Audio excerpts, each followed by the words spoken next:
Համեցեք Տիկին Գալստյան։ Շնորհակալություն Տիկին Անդրեսյան, հարցերս շատ են, փորձենք հերթով գնալ։ Առաջին հարցս վերաբերում է թե այս պահին հանրապետությունում հանրակրթական ուսումնական հաստատություններում քանի դպրոցներում է դպրոցների տնօրենների հաստիքը թափուր, որովհետև վերջին շրջանում գոնե 300 թիվն է շրջանառվում։ Երկրորդ հարցս վերաբերում է հանրակրթական ուսումնական հաստատություններում ուսուցիչների կամավոր ատեստացիայի ուրեմն տոկոսը դարձյալ թե ուսուցիչների քանի տոկոսն է անցել կամավոր ատեստացիան։ Մյուսը վերաբերում է նախադպրոցական հաստատություններում այդ տարիքի երեխաների ընդգրկվածության տոկոսին, թե նախադպրոցական ուրեմն հաստատության տարիք ունեցող երեխաների ողջ հանրապետությունում քանի տոկոսն է ընդգրկված մանկապարտեզներում։ Չորրորդ հարցս վերաբերում է գիտությունների ազգային ակադեմիային, այս հարցը ես կարծեմ Լիագումարին բարձրացրի, բայց իմ կարծիքով, ոչ թե իմ կարծիքով բավարար պատասխան չստացա։ Ինձ հետաքրքիր է թե մոտ 30-ից ավելի, 33 տասնյակից ավելի ակադեմիայի ինստիտուտների ճակատագիրը եւ արդյոք 2026 թվականի բյուջեով ինչ նախատեսումներ կա եւ այդ նախատեսումները ինչ հայեցակարգի վրա են կառուցված։ Մյուս հարցը վերաբերում է դուք ասացիք, որ 2025-ի առաջին 10 ուրեմն ամիսների կտրվածքով մոտավորապես 67 միլիարդի կապիտալ ծախսեր են կատարվել։ Խնդրում եմ ասել, թե այդ կապիտալ ծախսերը նախատեսված կապիտալ ծախսերի քանի տոկոսն են կազմում, որովհետև կարող են հնչեղ թվեր այստեղ հրապարակվել, բայց նախատեսվածի քանի տոկոսն է։ Մյուս հարցս վերաբերում է ուրեմն հանրապետական նշանակության հուշարձանների նորոգմանը եւ հատկապես երկուսին Հովհաննես Թումանյանի թանգարանի նորոգմանը եւ Ծիծեռնակաբերդին։ Դուք օգտագործեցիք մանիպուլյացիա արտահայտությունը կամ գնահատականը տվեցիք, որը բնականաբար բացարձակապես ես չեմ կիսում, որովհետեւ եթե չլիներ այն հանրային աղմուկը եւ մասնագիտական աղմուկը, գոնե չգիտեմ, ես հիմա լավատես չեմ, որ ինչ ընթացքի մեջ է, բայց գոնե չէինք ունենա ուրեմն այս կասեցման կամ աշխատանքների այլ հունավորումը։ Գոնե այն պատկերը, որ արձանագրվեց Ծիծեռնակաբերդում, հստակ էր, որ այնտեղ ոչ պրոֆեսիոնալ մոտեցում էր ցուցաբերվել, ոչ պատշաճ նախապատրաստական աշխատանքներ, ոչ պատշաճ նախագծում եւ անգամ մասնակի հեղինակային վերահսկողության պայմաններում նույնիսկ հեղինակներից մեկը Սաշուրը Քալաշյան ասեց, որ ուզում եմ իր բառը հիշեմ, չգիտեմ, ասեց ճուրտ ու բրդի ինչ որ բառադի մոտեցման բա իրականացվել։ Եվ ես կարծում եմ, այս ամենը խոսում է այն մասին, որ ոչ հեղինակային վերահսկողություններ որակյալ իրականացվել, ոչ բավարար փորձաքննություններ իրականացվել եւ ոչ էլ սա մի շարք, այսպես ասեմ, հետևությունների առիթ պիտի տա եւ ընտրվում են կազմակերպություններ, որոնք հուշարձանների, այն էլ այդ որակի մակարդակի բացառիկ հուշարձանների վերանորոգման փորձ ավանդույթ համապատասխան մասնագիտական կարողություններ չունեն։ Ես այստեղ կավելացնեի նաև Հովհաննես Թումանյանի տուն-թանգարանի պատմությունը, որը կարծեմ 2023-ին էր, մեկնարկել 740 միլիոն, սրանց մեկը 740 միլիոնն էր, ուրեմն նախատեսումը մյուսը 750 միլիոնի, եւ ըստ էության մենք ունենք Թումանյանի պարագայում եւս այսպես խայտարակ պատկեր եւ ըստ ձեզանից ստացած պաշտոնական ուրեմն պատասխանի նախագծային աշխատանքները բավարար որակյալ չեն եղել եւ ոչ խորքային եւ ըստ էության կասեցվել է եւ նոր նախագծման անհրաժեշտություն կա։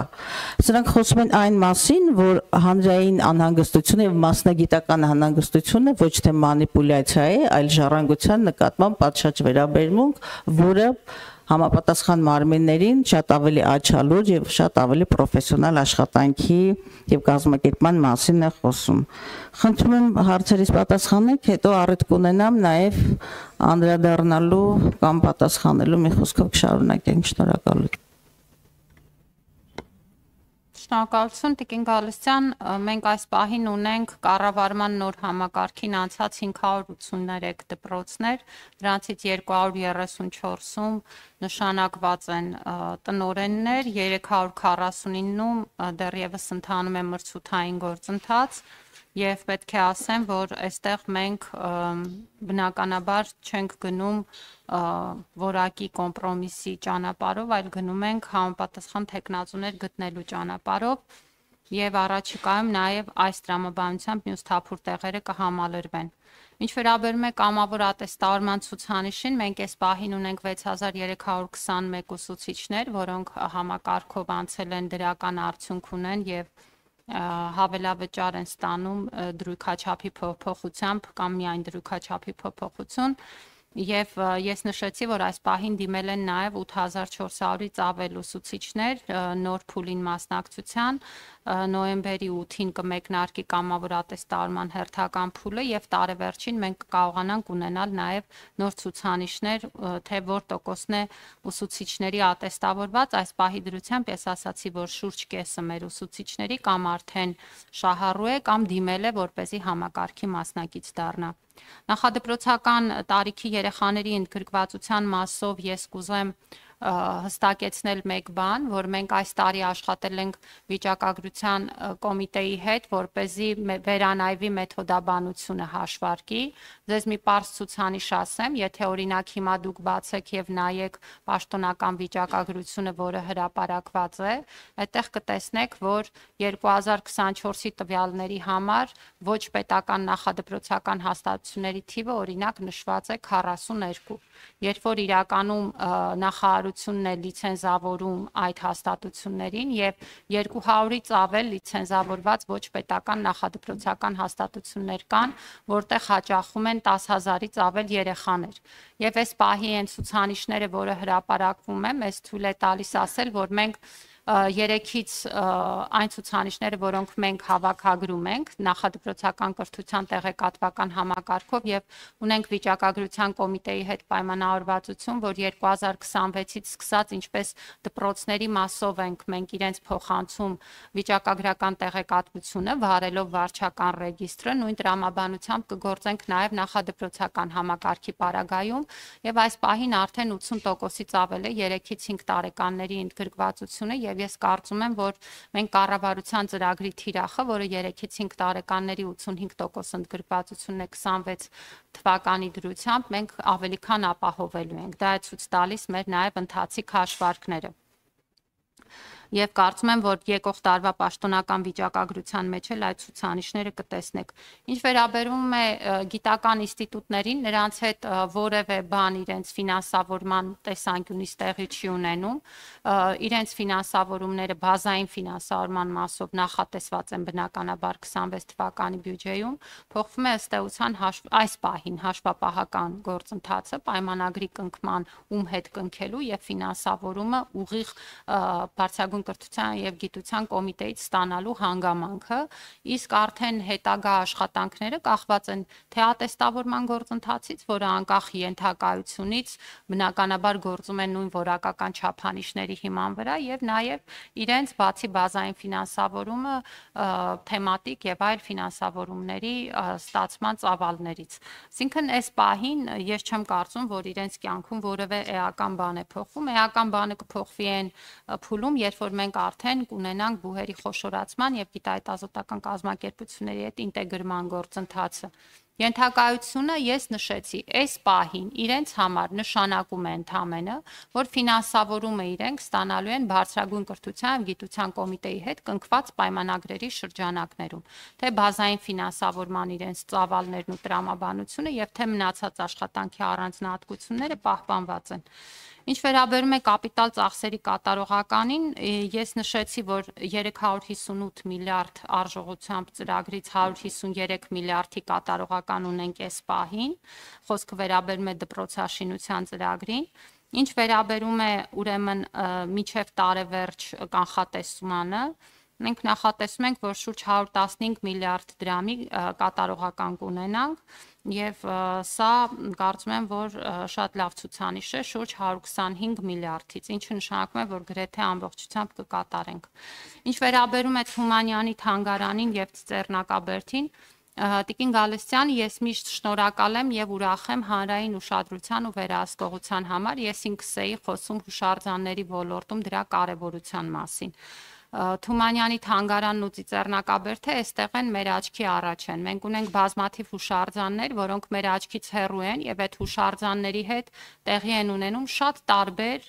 ոչ բարենպաստ եւ այդ հուշարձանները քայքայող եւ այդ հուշարձանների նպատակային օգտագործումը խաթարող գործընթացներ։ Ու ես շատ ուրախ կլինեմ, որ այդ հանրային ուշադրությունը ես հավասարաչափ տեսնեմ ու զգամ մեր բազմաթիվ բնակավայրերի, բազմաթիվ հուշարձանների նկատմամբ, որոնցով շատ հաճախ միայն մենք ենք զբաղվում։ Եվ նույնիսկ կողքը բնակվող բնակիչները ջանք չեն թափում, օրինակ ահազանգել մի երևույթի մասին, որը կարող է շատ անհանգստացնող լինի։ Եվ ես շատ ուրախ կլինեմ, եթե այդ հանրային ուշադրությունն ու վերահսկողությունը այդքան ընտրովի չլինի։ Ինչ վերաբերում է Ծիծեռնակաբերդին, ես արդեն շատ մանրամասն ներկայացրեցի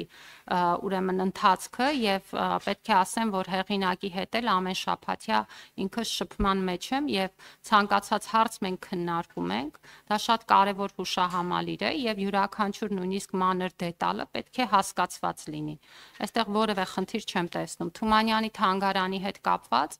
ունենք այն, ինչ ունենք։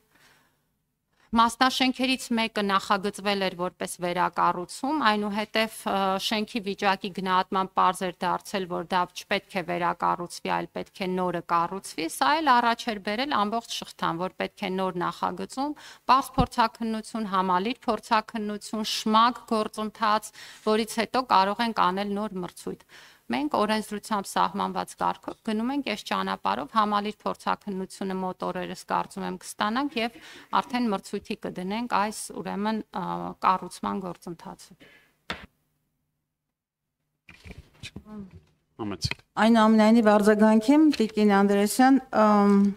ես ճիշտ հասկացա, որ Հայաստանում ընդհանրապես ուրեմն ուսուցիչների կամավոր ատեստացիա անցած, այս պահին անցած ուրեմն ուսուցիչները կազմում են ամբողջ ուսուցչական թվաքանակի 20%-ը, հա, մոտավորապես ճիշտ եմ, չէ՞ հասկանում։ Շատ լավ, փաստորեն եւ մեկ անգամ էլ հաստատենք, Հանրապետությունում մոտավորապես 1240 ուսումնական հաստատություն կա հանրակրթական, չէ՞։ Ինչքան 1353։ Շատ լավ։ Մենք կոնկրետ կարող ենք հանրապետության մասշտաբով ասել, թե քանի դպրոցում չունենք այս պահին կամ տնօրենի հաստիքը թափուր է։ Այս 349-ի մասին էր խոսքը, եթե ամբողջ հանրապետությամբ։ Այո։ 349։ Շատ լավ, որը կարծում եմ իսկապես սրանք լուրջ ցուցանիշներ են, երկուսի պարագայում էլ լուրջ եւ իմ խորը համոզումով լուրջ եւ բացասական ցուցանիշներ են։ 300 ես համամիտ եմ, որ ավելի լավ ընտրությունը կատարվի որակյալ եւ հետագայում կրթական գործընթացի վրա որակյալ ազդեցություն ունենալու այդ կոնտեքստում համաձայն եմ դրա հետ, բայց նաեւ մյուս կողմից չի կարելի չի կարելի չգնահատել, թե որքան ռիսկային է, երբ որ դպրոցներում ժամանակավոր պաշտոնակատարների վիճակը եւ այլն, թե ինչ կարեւոր է դպրոցի տնօրեն ունենալը։ Սա լուրջ ցուցիչ է եւ ես կարծում եմ նաեւ խոսում է նաեւ կազմակերպման, այսինքն խնդիրներ կան, որոնք բավարար կամ պատշաճ ուշադրության կամ գնահատման չեն արժանացել, որ այս պահին, որում սա տարիներ շարունակ մենք արձանագրում ենք այս թափուրությունը, բայց ես ուզում եմ խոսել այնուամենայնիվ հուշարձանների վերականգնման օրոքման խնդրի առնչությամբ, բնականաբար հուշարձանները իրենց նշանակությամբ թե հանրային ներողություն, տեղական նշանակության են հանրապետական եւ այլն, ինչը օրենքով կարգավորված է։ Եվ եթե դուք ունեք որոշակի այսպես վերաբերմունք, որը ես եմ հասկանում, հանրապետությունում տեղակայված տարբեր հուշարձանների պահպանության կամ պաշտպանության առնչությամբ եւ հանրային վերաբերմունքի ոչ միշտ նույն մակարդակի առնչությամբ, դա եւս պետության խնդիրն է, բավարար կրթական մշակութային քաղաքականություն իրականացնելու, հանրային իրազեկվածության եւ այլնի, բայց Թումանյանի եւ Ցեղասպանության հուշահամալիրի թանգարաններ այդ երկուսի նորոգման ողջ ընթացքը մեկ բանի մասին է խոսում, ոչ որակյալ կազմակերպվածության մասին։ Եվ նաև ես ուզում եմ բարձրաձայնել, որ այնուամենայնիվ այդ ոչ որակյալ կազմակերպվածությունը, ոչ որակյալ ընթացակարգերը, ոչ պատշաճ ընթացակարգերի պատճառով նաև հանրային բյուջեին է վնաս հասցվել, որովհետև դուք կամ պետությունը գնում է նաև սխալների ուղղման ճանապարհով։ Այսինքն 750 միլիոնի աշխատանք գնահատված աշխատանքների գոնե մի ծավալ նույնիսկ եթե ոչ շատ մեծ, բայց մի ծավալ արդեն տեղի է ունեցել եւ այդ նախագիծերը ստեցան խոտան են եղել։ Դրանք եւս ոչ արդյունավետ մսխված պետական միջոցներ են։ Եվ այս հարցը ես բարձրացնում եմ նաեւ այն նպատակադրումով, որ պիտի վերանայել մշակութային, ուրեմն արժեք ունեցող հանրապետական նշանակության եւ ոչ միայն հանրապետական նշանակության հուշարձանների վերականգնման ընթացակարգերը, որտեղ այստեղ ոչ միայն նախագծման, նախապատրաստման այդ աշխատանքների թերությունների մասին թերություններն ենք արձանագրում, նաեւ ճիշտ դուք ասում են ամեն շաբաթ գնում եք ցեղասպանության հուշահամալիր ստուգում եք, դուք էլ խոստովանեցիք, որ ձեր ստուգումները կարող են վարչարարի լինել եւ ոչ պրոֆեսիոնալ, եկեք համաձայնենք, բայց նաեւ սա խոսում է այն մասին, որ միգուցե մշակութային ժառանգության վերականգնման ուղղությամբ հավելյալ լիցենզիաների, հավելյալ տեսչական մարմինների անհրաժեշտություն ունենք, որպեսզի ինչ որ մի աշխատանքի փուլ անելուց հետո, որը ես գնահատեցի որպես վանդալիզմ, այն ինչ որ կատարվեց ցեղասպանության հուշահամալիրում, հետո չգնանք սխալների դաժան ուղղման ճանապարհով։ Եվ ես լուրն եմ, շատ եմ շահախնդիր եւ նախանձախնդիր ես առումով սխալների ուղղման պարագայում մեր յուրաքանչյուր այդ քարը բազալտը մոտ $1000 համարժեք ինքնարժեք ունենալու։ Սրանք խնդիրներ են, որոնք նախապես պրոֆեսիոնալ բավարար, ուրեմն հաշվարկներ չեն եղել դրանց տակ եւ նաեւ նույնիսկ այդ հուշարձանի կազմակերպումը կներեք, բայց նույնիսկ մարդ իր անձնական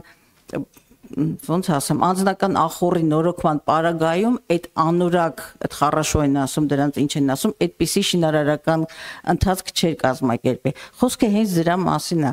Եվ այստեղ բացարձակապես մանիպուլյացիա չկա, մեր բոլորի անհանգստությունը բխում է հանրապետական նշանակության եւ համազգային նշանակության սրբավայրը պատշաճ վերանորոգված տեսնելու մտահոգությամբ։ Շնորհակալություն։ Տիկին Գալստյան, դուք քարի մասնագետ եք։ Տիկին Գալստյան, ես օրինակ հիմա ձեզ կարող եմ երկար պատմել Սիսյանի բազալտի եւ Նորհաճնի բազալտի տարբերությունների մասին, որովհետեւ ես հիմա մի փուլում եմ, որ դրանով ի պաշտոնե նաեւ զբաղվում եմ, բայց նույնիսկ այդ պարագայում ես չեմ կարող ինձ թույլ տալ գալ այստեղ նստել եւ ձեզ ասել Սիսյանի քարը այսքան արժի, իսկ Նորհաճնի քարը այսքան արժի, որովհետև այդտեղ բազմաթիվ նրբություններ կան, քարի կտրվածքի, քարի հետ աշխատանքի, քարի մշակման։ Եվ ես խնդրում եմ, ու երբ որ ես խոսում եմ մանիպուլյացիայի մասին, ես սրա մասին եմ խոսում։ Ասենք այդ $1000 ինչի եք հնչեցնում։ Չէ՞ որ ես հիմա ձեզ կարող եմ բերել եւ ցույց տալ բազմաթիվ թղթեր, որ դուք կտեսնեք, որ այդ $1000 իրականության հետ կապ չունի։ Ինչու եք դուք այդ դաշտ մտնում, Տիկին Գալստյան, մենք միասին խոսում ենք հուշարձանների վերականգնման կարևորության մասին, դուք ասում եք, որ Ծիծեռնակաբերդի հուշահամալիրը պետք է պատշաճ վերականգնվի, հիմնանորոգվի եւ մենք բոլորս ասում ենք այո, դա այդպես պիտի լինի եւ պետք է բացառել որևէ խնդիր, այո, պետք է բացառել որևէ խնդիր։ Մնացած խոսակցությունները ինչի մասին են ու ինչու համար են։ Տիկին Անդրեսյան, ներողություն, դուք երևի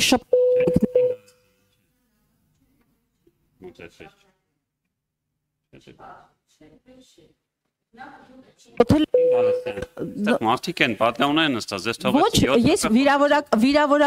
վիրավորական երանգներ կար այդ պատասխանի մեջ, ես ուզում եմ դες հիշեցնել, որ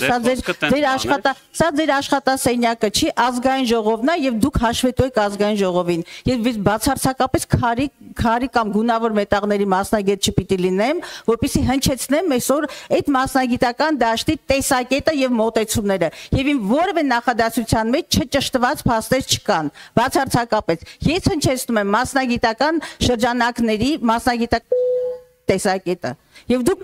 պարտավոր եք ազգային ժողովում հաշվետու լինել եւ պատասխանել падգամավորի հարցերին պատշաճ բարեկրթությամբ։ Այդ որ ասում եք ախորից չի տարբերվում։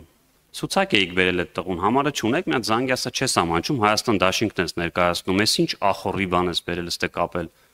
Այդ ձեր պատկերն է, ձեր ֆրակցիայի պատկերն է, այդ տենց ախորով էլ կառուցվել եք, եկել եք, հիմա տենց ուզում եք բան անեք։ Ձեր խմբակցության ներկայացուցիչն է, համարը չունեք, կարող եմ փոխանցել, զանգեք ասեք, ես ինչ ես անում։ Դա չէ դա քրքրումների մաս։ Տիկին Անդրեասյանն ու ես եմ, թե դուք եք կառուցողը։ Կառուցողը ձեր ֆրակցիայից է։ Հերթական մանիպուլյացիայի մի ենթարկեք իմ խոսքը։ Ով ուզում է լինի շինարարը, պատասխանատվություն պիտի ենթարկվի։ Ինչ կարևորը թե նա ում ցուցակից է եղել։ Ես էլ եմ ասում, պատասխանատվություն ենթարկեք, ճիշտ մասնագետի ընտրեիք եւ ճիշտ շինարարի ընտրեիք, ճիշտ նախագիծ ունենայիք։ Այ քեզ բան, այդքան դժվար է լսել ճշմարտությունը։ Բան չեք տանում ուրիշ դաշտ։ Ինչու եք տանում ուրիշ դաշտ։ Ես դեռ շատ հստակ ասում եմ, անորակ վանդալիզմա ենթարկվել ցեղասպանության հուշահամալիրի նկատմամբ։ Փոխանակ ասեք գնում ենք սխալների ուղղման ճանապարհով, սա նա ցուցակը, չգիտեմ ինչ։ Տեսանք չէ՞ որ չեն կարելի անորակ հնդիկների կուվալով տալ ջարդել այդ հուշարձանը։ Այ քեզ բան։ Ես խնդրեմ ազգային հատկապես ձևակերպումներ չտալ, որտեվ տենց կարող է այլտեղ հասնենք, էլի։ Իսկ որպես լուծում արդեն հասկացանք, որ դուք քարերի եւ շինարարության մասնագետ եք։ Տիկին Անդրեասյան, խնդրում եմ հաջորդ մույթերը կառուցելու կամ մրցույթը դնելու ժամանակ